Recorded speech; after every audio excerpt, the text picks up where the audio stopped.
Aziz Gazipura, welcome to the show.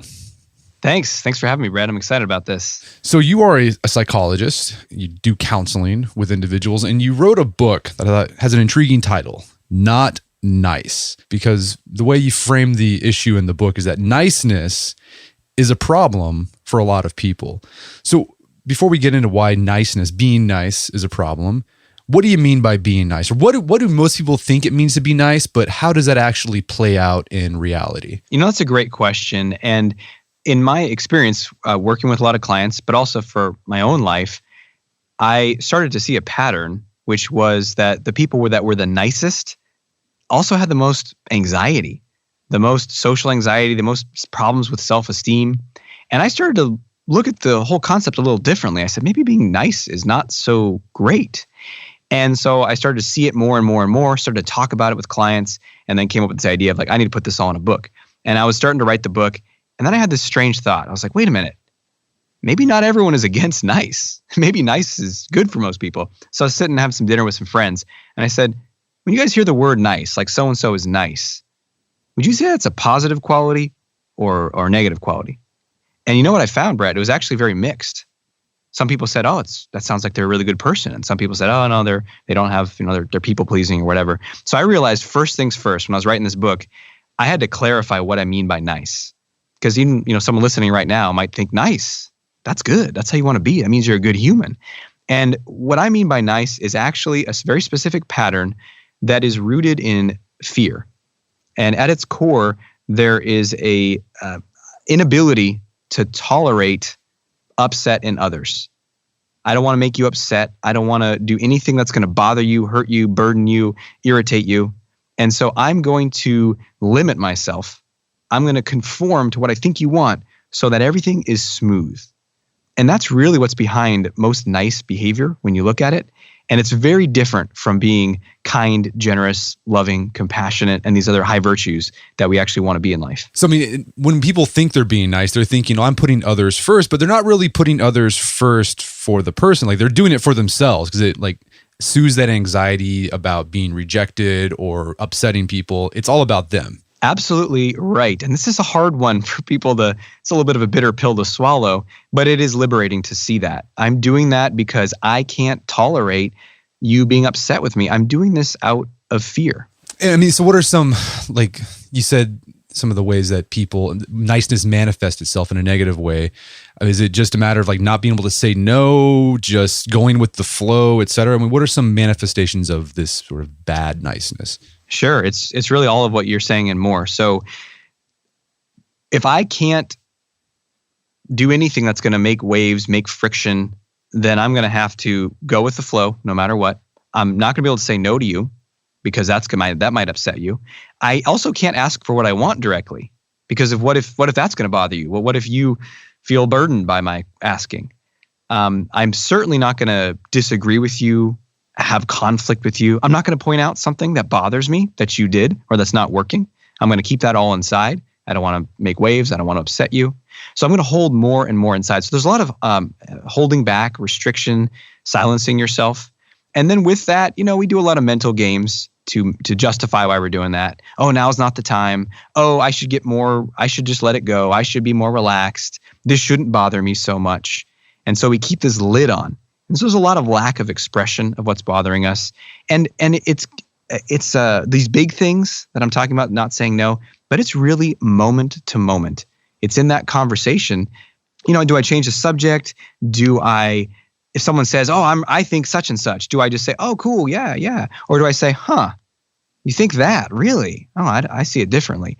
That seems very minor, but it infuses everything. And so really it's this whole way of approaching life that we steer more and more towards not being real and just being what we think is going to please others. And besides the pleasing others, right? It's what's being nice is all about. The other thing you talk about in your book is that when people are nice, quote unquote, they do so with this idea that, well, if I'm nice, then people will return the favor to me. They'll give me what I want, but the nice person, because they're nice, they don't say what they want. And so they expect everyone just to know what they want, but because no one knows what they want, they don't get what they want. So that causes the nice person to get angry. It's this weird symbiosis, like what's it? A non-virtuous cycle that happens. Sure. Yeah, we get stuck in it, and then there's a lot of resentment that can build up from that. And again, stories in the nice person's head that's like, hey, I shouldn't have to ask for what I want. If they really loved me, they would just know. And that's another non-virtuous cycle, because the person doesn't know, but they might love you very much or care about you. They just don't know because there's a lack of assertiveness there. There's a fear about asking for what we want. And so we avoid it and demand that they know. And it just, at the end of the day, it doesn't make you a bad person if you're doing this. It just is not very effective. And that's my goal, is for people to have more effective, where they can really have a better relationship, really connect more and love more, whether it's for work or personal life, just have better relationships. In your counseling, particularly the men, how does niceness, like the negatives of being nice, play out in men, and how's that different from women? So in both men and women, niceness leads to a lot of passivity. And one of the major problems that specifically for men that it manifests as is it severely can limit their dating relationships and their love life. They can be so passive they might not even initiate interactions. Or if they do initiate an interaction with someone they're attracted to, out of that niceness, they don't want to display or show any attraction, any intent, like I'm interested in you to date or to be with you. So they'll be more platonic and friendly and just nice. And the result is they won't really have that much success in their dating life. And this is where you get ideas of like nice guys finish last, and women love assholes and all these stories. And it's not, that's a whole another topic, but what's really missing is this clear display of like, I'm into you. And yeah, let's see what's there, because they're kind of hiding it all. So it really severely limits dating and relationships. Work is another big area. And what happens is they tend to be more passive in meetings, don't rise to leadership positions. A very common pattern with someone who's too nice is they're very good. They're very technically skilled at their job. There's a lot of potential to accelerate in their career, but they don't, because of these issues that we're talking about. And then of course, social life, and they still might have friends. That doesn't mean they're like, totally lonely and restricted, but it's just the quality of the friendships might not be what they want. They might not be as real or authentic with people in their lives. And as a result, there can be this sense of loneliness. And that's what I really experienced. I had people that loved me in my life, friends, parents, even as I got more boldness and confidence, women and relationships. But I was still doing so much niceness that I didn't really feel that love, because I was just putting up this front. So they were loving the front, but deep down, I wasn't actually feeling that sense of I'm loved for who I am. So along with this, there can be a sense of loneliness. Well, yeah, let's talk about that. You in the book describe in vivid detail about you're a recovering nice guy. What was that like for you? And at what point did you discover like this was getting in the way of you progressing in life? That's a great question. I'd say there was probably 2 stages. The first stage was, I don't even know it was niceness. I was just so much social anxiety, self-loathing, low self-esteem, and it reached a breaking point. It's like, I have to do something. And then I started to look up confidence and dating advice, and really was desperate enough to face my fear and actually apply what I was reading and studying. And in that stage, I was more bold. I became more assertive and outgoing in some ways to be able to create dating relationships, even socially. And that worked to a degree. But what that didn't resolve was the niceness. So I'd kind of be a little more bold, but my general disposition was still very nice. And even if I did start to date, after the first date, or maybe even the first couple dates, and we'd sleep together, then I'd flip into super nice guy. And one of the biggest pain points for the nice person is guilt. And it comes from what I call over responsibility in the book. We take way too much responsibility for other people's feelings. And nowhere did I do this more than with dating relationships.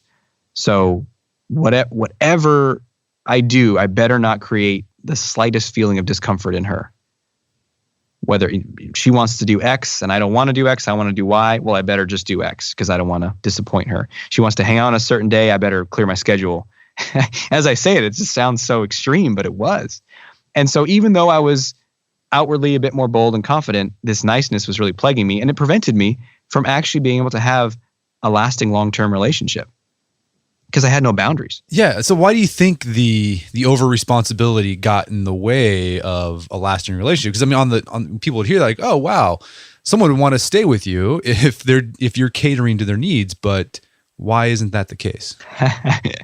They might want to stay with me, but I don't want to stay with them, right? Because the relationship starts to become all about the other person. It starts to become a cage. And that's how I'd feel. I'd want to be this super great guy, the man of her dreams. And I'd play that role for as long as I could sustain it, which was usually about 3 to 5 weeks. And just imagine that. You can never say no. You can never really disagree. You can never, just be you. And how long can you hold that out? And for me, it was about a month. And so it doesn't really work because it's not a real relationship. It's a pseudo relationship. It's fear-based, right? It's like, I have to be this way so that you'll stay with me. And if I was just me, then that wouldn't work for you. That's the story anyway. And so that's why it didn't work. Now, here's the thing though. For some people, it does, quote, work in the sense that they stay in the relationship. Because me, I'd worked on my dating confidence and skill enough to be able to know that I could go out there and meet someone else. And a lot of nice guys haven't developed that ability or skill. So they're like, well, this is the best I'm going to get. This is the only attention I'm going to get. So they'll stay in that. And that's a common pattern. I've talked to men, clients, or just people that, watch my channel, other things, who have stayed in relationships for months or even years longer than they actually want to, because they don't think there's any other options out there for them. And they're just stuck in that nice relationship. Plus, oh my God, it would break her heart. I'd be the worst guy in the world if I were to leave her. She couldn't handle it. Over responsibility, all over the place here. And so they're stuck and they're in that relationship for years. And I imagine, like a lot of things with the niceness problem, is that it builds resentment. Like you feel trapped. You feel like you have no freedom, that you have no say. And that just, like, the resentment, I think, is like the kind of recurring theme I saw throughout the book. That just sort of builds up in guys who are nice. It does. And here's the worst part about it, though. Like, a nice person can't be angry. That's not nice. That's one of the first rules of nice training from our parents, right? Don't be angry, to be nice. And so, and yet, as you pointed out, there's all this resentment building. So what happens? The resentment has to be pushed down, suppressed, and go unconscious a lot of the time. And that doesn't mean problem solved. That means it's growing in there and we don't know it's like mold growing in the yogurt with the lid on the container. And it's building, and then it comes out in all kinds of ways. Depression, anxiety, panic attacks. Panic attacks is one I had. Physical problems, all kinds of physical pain and injuries, stomach problems, back problems, neck problems, foot problems, whatever, any part of your body can be affected, migraines. So we have all this stuff going on. All due to resentment and niceness, and we can just be totally unaware and think that we're just trying to be a good person in life. Yeah, and so you said you that resentment builds up. You're getting angry. You can't express it because that's not what nice people do. One of the ways it manifests itself that's really annoying is passive aggressiveness, right? Where you just sort of like, you kind of get back at the person, but you do it like in an indirect way. Sure. Yeah, I mean, and a lot of the time people aren't even aware that they're doing it. Again, because to be aware, like, oh, I'm angry at you, and now I'm gonna display that in a passive aggressive way, that takes a lot of self-awareness, and it also requires that you acknowledge that you're really angry at them. And again, for the nice person, that's hard to do. We might not say that we are. We might not even not show it to others, but even to ourselves, we might not acknowledge it. And so a lot of this passive aggressive stuff is happening out of our awareness. It's subtle things, like the person texts you or calls or whatever, and instead of texting back, you look at your phone, you're like, I'll get to them later. It's just like some aversion towards that person. We just kind of distance a little. We push back a little. We don't directly address what's going on to resume and get closer to that person. Right. Yeah. Like at work, it could be like if you're resentful towards your boss, if they ask you to do something, you're like, oh, I forgot. And that can get you in trouble, though. Sure. Oh, yeah. I mean, it doesn't work. Passive aggression is not a very good long-term strategy for relationships at work or life, but it really is the best that person can do at that moment in time, because in their mind, to be assertive and to say to their boss, okay, I don't understand why you want me to do X. The rationale doesn't make sense to me. Can you explain why I need to do X? Because it seems like a lot of work that doesn't seem to bear fruit, right? That would be a thing that someone who's assertive might say to their boss to get clarity on why they're doing the project. The nice person might be terrified at the idea of doing that. So their only option is to say yes. And I talk about this in the book. There's a formula. When we say yes, but we feel like we have to say yes, but we really want to say no inside, we're going to feel resentful. It's just a human animal. And so when that occurs, they got resentment. Now what do I do with it? I don't know. Let me just tell my boss I forgot. Oh yeah, I just didn't get around to that task. Yeah, I don't know what happened. I don't think I got the email. Right. Or you might take that resentment. You realize you can't take it out on your boss or be assertive with your boss, but you take it out on your family, your kids, your wife, etc. Because it's easier, right? Because they're close to you. Sure. Yeah, it's less threatening there. That's called a displacement, where we take our anger. We can't put it at the source, which is scary. So I'll direct it towards someone who's less threatening to me in some way. So where you mentioned our parents, we learn how to be nice because we're told that. But where else do we learn how to, this whole idea of being nice and not asserting ourselves and going with the flow and not having boundaries? Where else do we learn this? It's pretty built into the socialization of people, especially in the United States and other Western countries as well, where it starts in the family, but then it continues on with school. But basically, our goal in a lot of ways is in society is to create obedience in children. And there's sort of a whole rationale behind this. It's like, look, kids are wild animals. You got to get them in line. Look at that. They have no empathy at age 3. Look at them. They're monsters. So we got to get them in line. We got to train them. And that starts in the family. And parents are doing this a lot, even if they don't know it. I see this in myself. We have 2 small kids. The urge to get obedience and compliance is strong because it's a lot of energy. It's hard to deal with some extreme emotions and desires that kids have. So it starts in the home. Don't do that. Stop that. Put that down.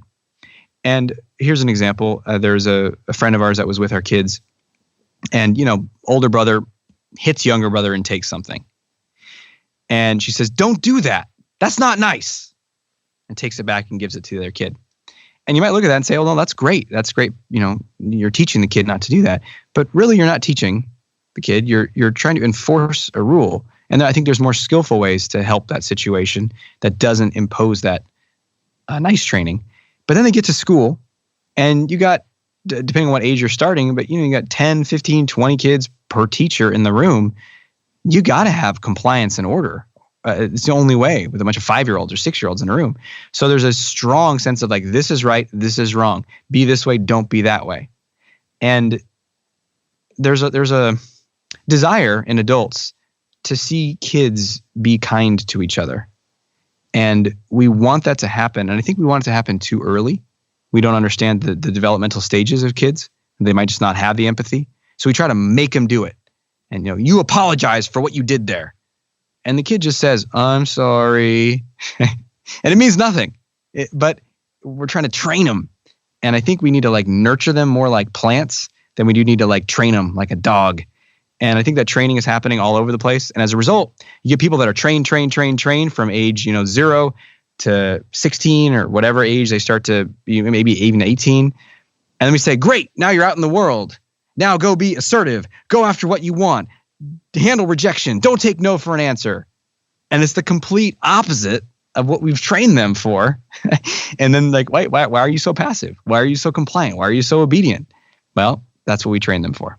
Okay, well, maybe later on we could talk about, if you're a parent, what you can do to not train your kid for this type of niceness. But before we get there, let's talk about if niceness isn't what we're aiming for and it comes with all these problems like anger, resentment, passivity, etc. What are we aiming for? What is the opposite of nice? Because I think most nice people will hear that the opposite of nice is just being a jerk and an a-hole. But yeah, I'm imagining that's not what it is.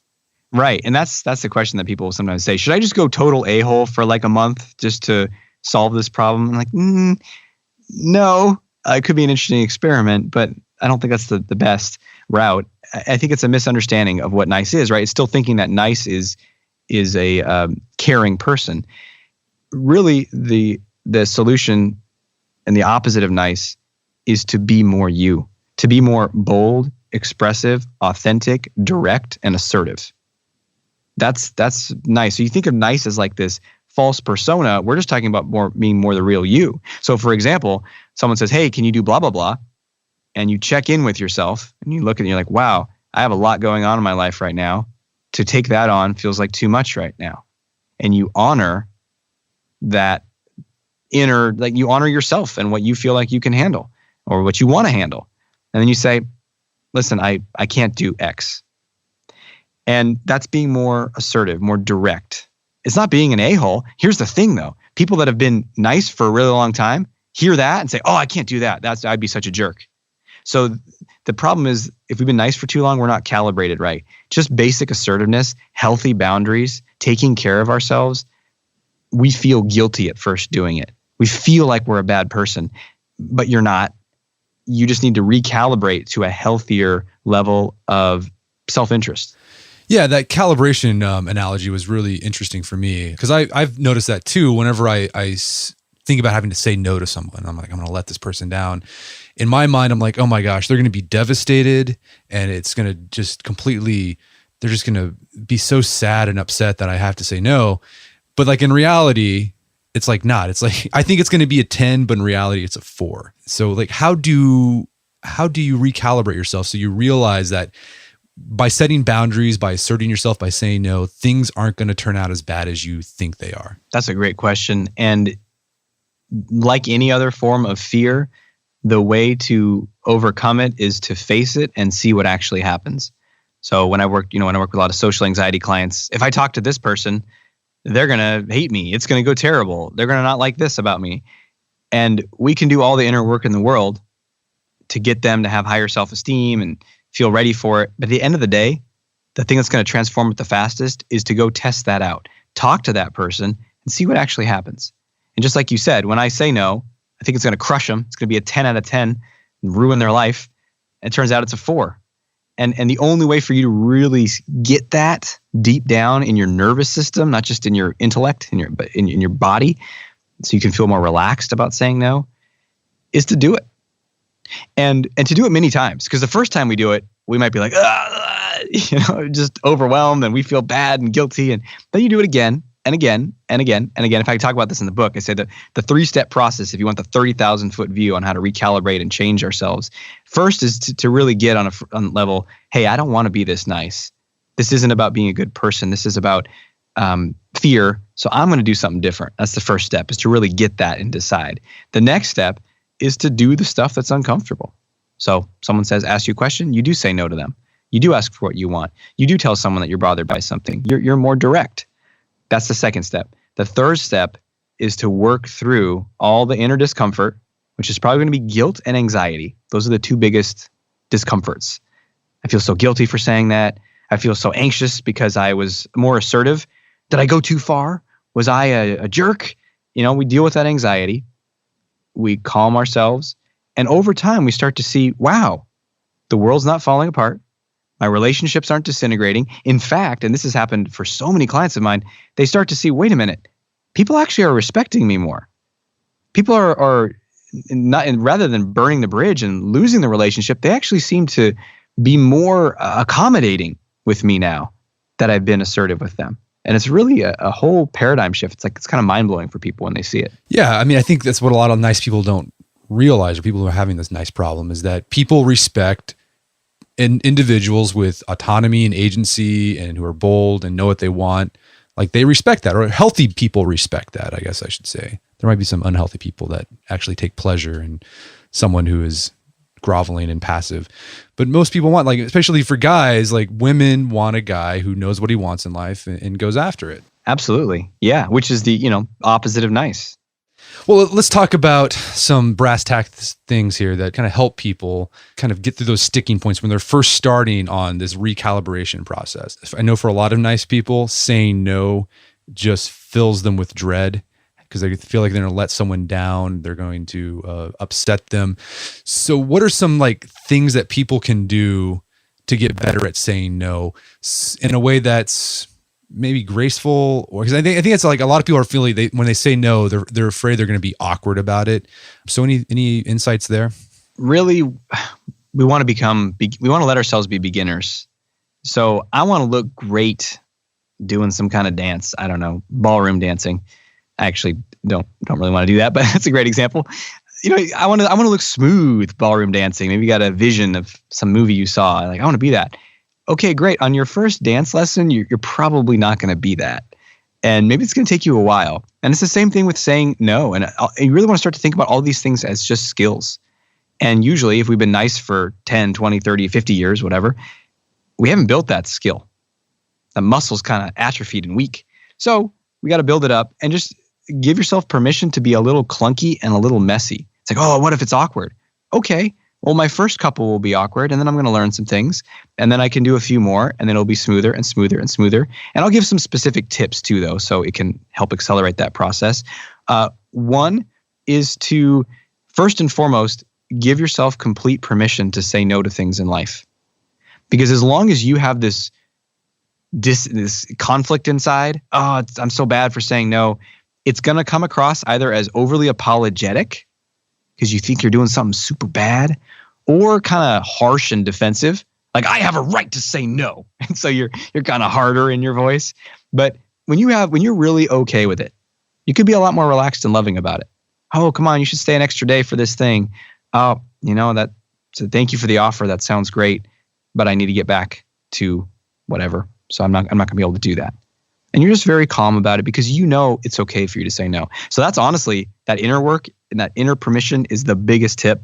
And then in terms of the nuts and bolts of what comes out of your mouth, I recommend saying no early and often, early rather than later. So when someone invites you to do something, if you know you're a no, don't say, oh yeah, totally. Yeah, let me check my schedule and get back to you. That's just you kicking the can down the road because you don't want to feel that discomfort. Or you don't want to say it to their face, so you say it via text. And that's an opportunity to step up. This is boldness training. This is courage training to be more real and authentic. So they say, hey, can you come to this thing? You say, oh, actually, no, I have plans on Saturday. I'm not going to make it.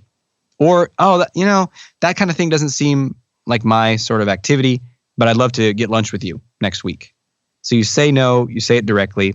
The other thing is don't apologize unless you've done something out of your values. You hurt somebody or you yelled at someone, berated their character. If someone invites you to do something and you say no, in my book, that's not apology worthy. Because again, that shows that you think you're doing something wrong. Hey, can you come join me for this thing? No, sorry. And then don't offer like a really long explanation. I'm so sorry. I would love to be able to do it, but I got to get my cat from the groomers. I don't know. And instead, just you can use things like, oh, I won't be able to make it, or, oh, thanks for the invite, or, oh, unfortunately, I'm not free that day. So things like unfortunately and thanks indicate like you care, but they're not apologetic. So those are some of the basic tips that I would offer. Yeah. I found whenever I've offered explanations, that gets you in a bind because people are like, well, they'll resolve the explanation. Like, well, okay, just do this and then you can do it. And you're like, ah, crap. Okay, that I'm in a pickle now because he's right. Yeah, and that's where there's these opportunities to just be a little more real with people. And this is where there's this whole art to this, to be direct and assertive, but with care, with tact. And this is where you really see the difference between niceness and real love, connection, compassion, and kindness and authenticity. So someone invites you to go, hey, come join me for this ball game. And you're like, oh, I can't that Friday because I got such and such. And they're like, oh, well, hey, you know what? It's a series. So they're playing on Tuesday night. You should come out on Tuesday. And now you're like, oh God, I have to make up an excuse for every night of the week. So better, instead of that, they say, hey, come to this ball game on Saturday. You say, wow, thank you. That's really cool. I know it's like a series going on right now. Thank you for offering me that ticket. That's really cool. I want to tell you though, that personally, I'm not a big fan of baseball. So I don't think I would really enjoy that. I'd rather do something else with you. You want to go for a hike next week instead? Now, because you've been more authentic, you're not hiding anything. And And just to check in, Brett, like if you heard that, does that seem like that would crush someone? Does that seem offensive or harsh? No, because that person would find someone else to go with, probably. Right.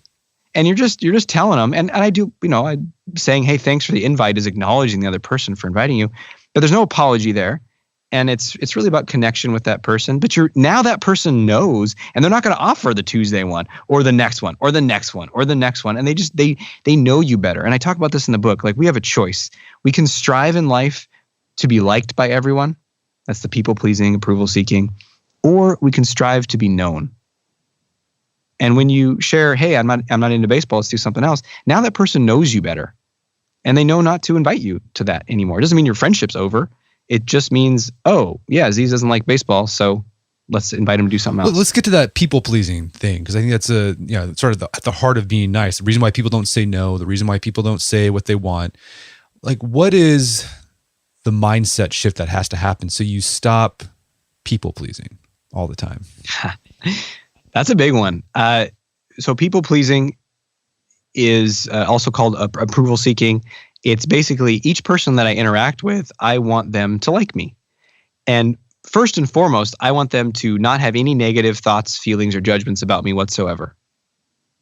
Secondly, I want them to think I'm really cool and be impressed by me. That's great too. But first and foremost, I want them to not judge me or dislike me. And without knowing it, most people have that. Sorry, I just got a call coming in there. I should put that on. So we'll have to edit that out. Without knowing it, most people have this subtle orientation to each person that they meet. I want them to like me. And it might not be this intense kind of groveling, I need this energy, but just it's in there in the background. And we feel bad. We feel uncomfortable. We feel like something's going wrong. We wonder why. Someone flips you off when you're driving. And the most common reactions are to be hurt. Why? I didn't do anything wrong. Or to get enraged back, which is just the flip side of the hurt. So to shift this is the next person to like me. I need the next person to like me. That means I need everyone to like me. That's an exhausting quest. And what's missing is, well, why don't I feel secure in myself? And to bring it back to child rearing and growing up, this comes from attachment theory from John Bowlby, who's a psychologist that really researched a lot of this. But we connect with our parents. We attach to our parents, and they attach to us. And ideally, the parent is like, hey, I love you. I'm generally patient with you and try to spend some time with you and give you attention and be with you a lot, as much as I can. And you matter, you're valuable, and so forth. And then we get a secure attachment with that parent. And we feel like, hey, I'm pretty worthwhile and I'm okay. And out I go into the world. Problems start to occur, though, when unfortunately that attachment maybe is not the best. Maybe our parent is really busy a lot of the time. Maybe they get really angry at us. Maybe they like us if we do X and Y, but as soon as we get messy or we talk back or we're wild, they get really angry.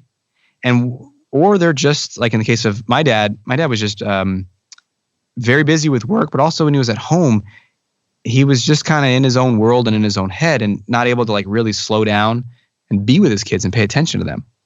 And so with that comes this sense of am I okay? Am I okay? And they call it insecure attachment. And so I think at the root of it, a lot of us have that kind of insecurity in our attachment.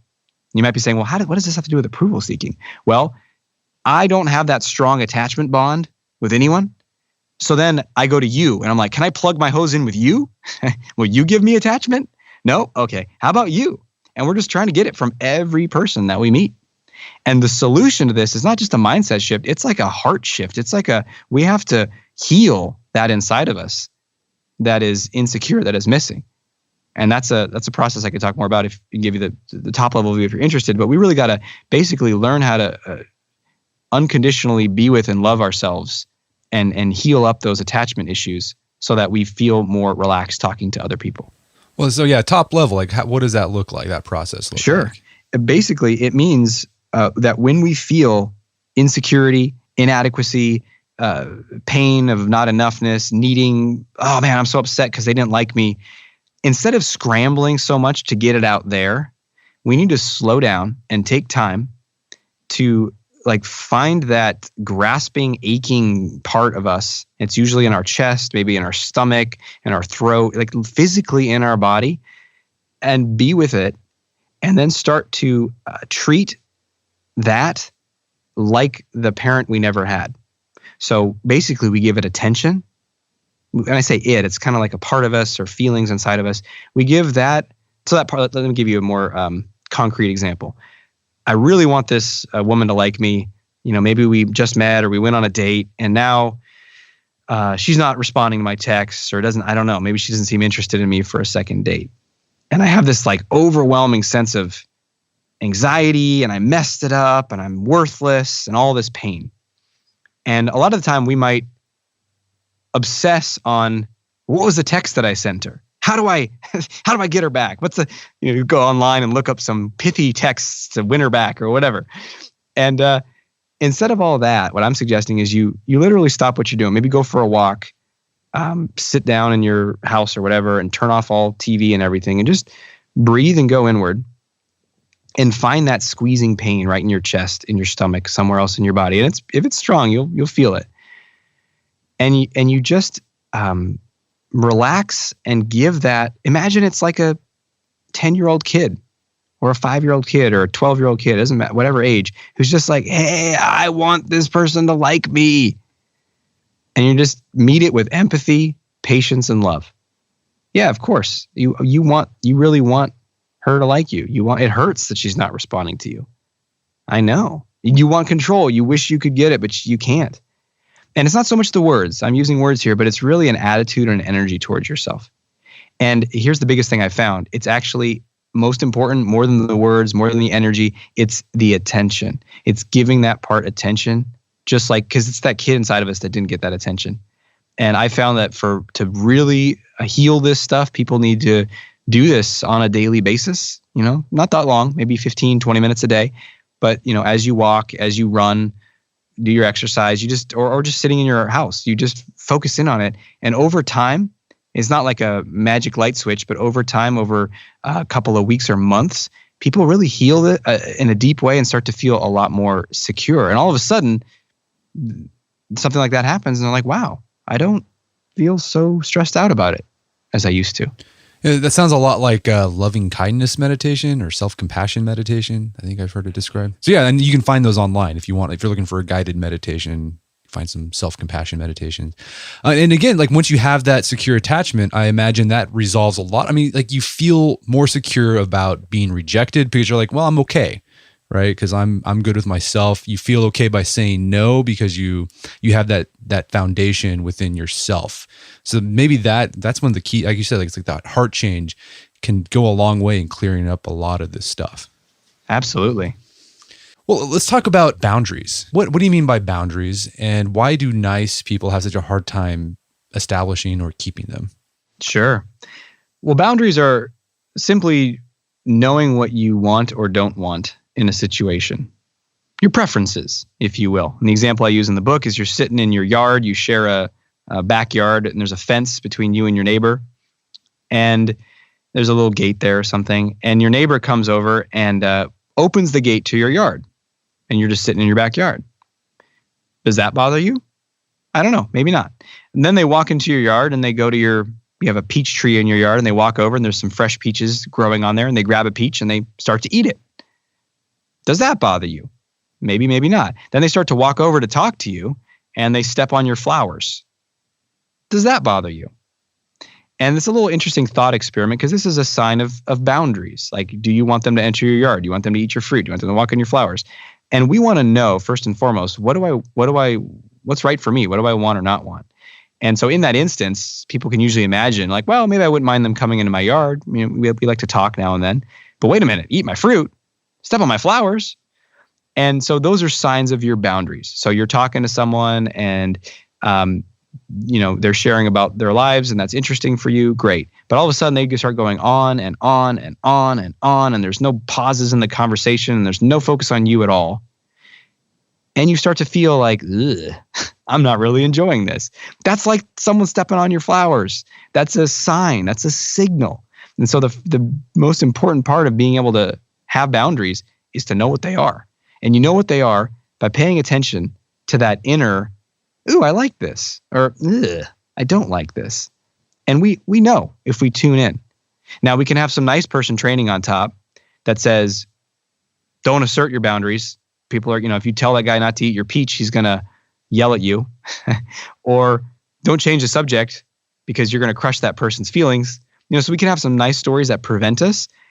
But at the core level, it's just knowing, being tuned in to say, what do I want or not want in this situation, and honoring that. And in the end, a lot of people think if they don't have boundaries, it's going to make people like them. But as we've been talking about, if you don't have boundaries, like, people in a weird way don't respect you less, and they like you less, and it prevents you from having that really genuine relationship with that person. Really, and it's, you might get people to like you, but not the people that you want.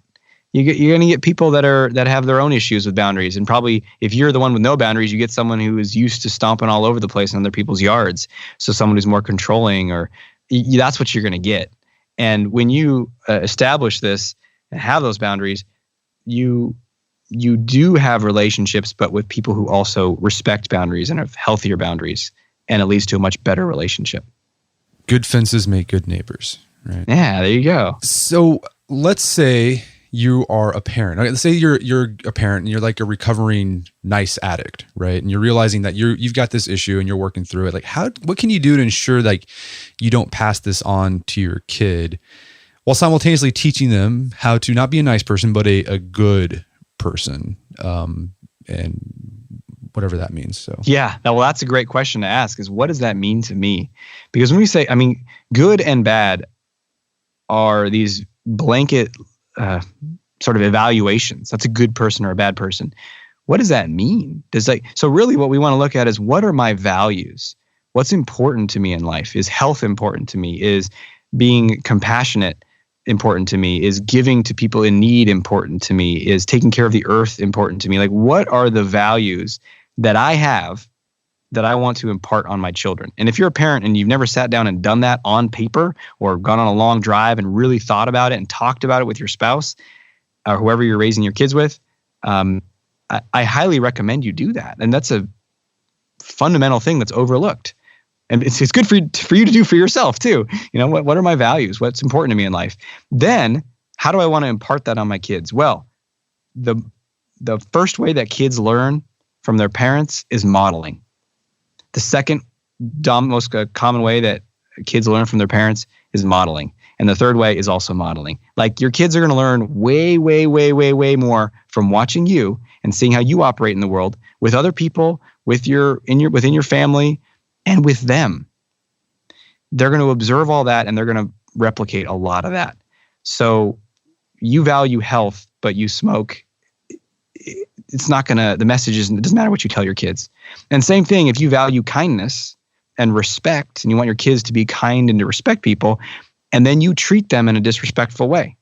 Hey, stop that. You put that down. And that's how you're talking to your kids. It doesn't matter what you tell them to do later on. What you're modeling for them is, this is how you talk to people. You boss them around. You bark orders at them. And sure enough, that's what you're going to get back. And kids are a great mirror for that. So I think that's the second step, is first to get clear on your values, then to do the inner work to really be able to live by your values. And that ain't easy, because kids are demanding. I absolutely will tell you that. So that's one of the core challenges. That's the growth opportunity in parenting, is to be able to mature faster with those kids. And then the last part I'd say is, if you want them to be, the biggest thing that people want is their kids to be caring about other people, kind. It's hard to watch your kid, knock some other kid over or something like that. And so parents want to get in there and stop that behavior right away. So don't you ever do that again. And then they also feel a little embarrassed.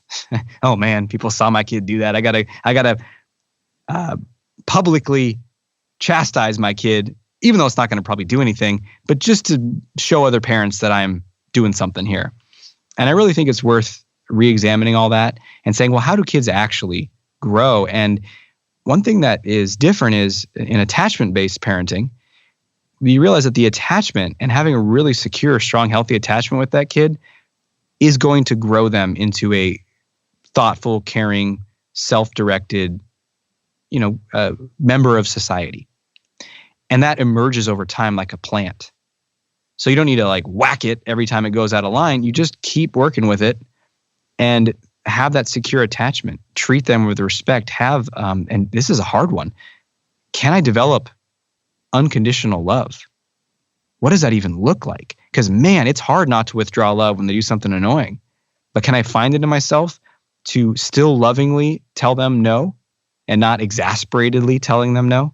I mean, these are ongoing challenges for me and I think for all parents. But I think it's a fight worth fighting and the growth worth doing, because ultimately, you have a kid who is kind and caring, but is also more self-directed and assertive and doesn't have to deprogram all this nice stuff that all of us do. Yeah, I mean, it sounds like having kids can help a nice person, like gives you like the motivation to take care of yourself first, because you realize how much your kids are watching you and they're going to model your behaviors. Like it's kind of a turbo boost to getting out of your own stuff. Absolutely. Well, Aziz, this has been a great conversation. Where can people go to learn more about the book and the rest of your work? Sure.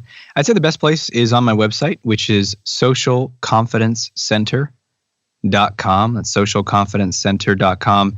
And there's information about all my books there, as well as an ebook that people can get for free to get started right away. And live events and YouTube stuff. And it's a great place if any of this intrigues you and you want to go further. There's a lot of resources there. Fantastic. Well, Dr. Aziz, thanks so much for your time. It's been a pleasure. Absolutely. This was fun. Thanks, Brett. My guest today was Dr. Aziz Gazipura. He is the author of the book Not Nice. It's available on Amazon.com. You can also find out more information about his work at socialconfidencecenter.com. Also, check out our show notes at aom.is/notnice, where you can find links to resources where you can delve deeper into this topic.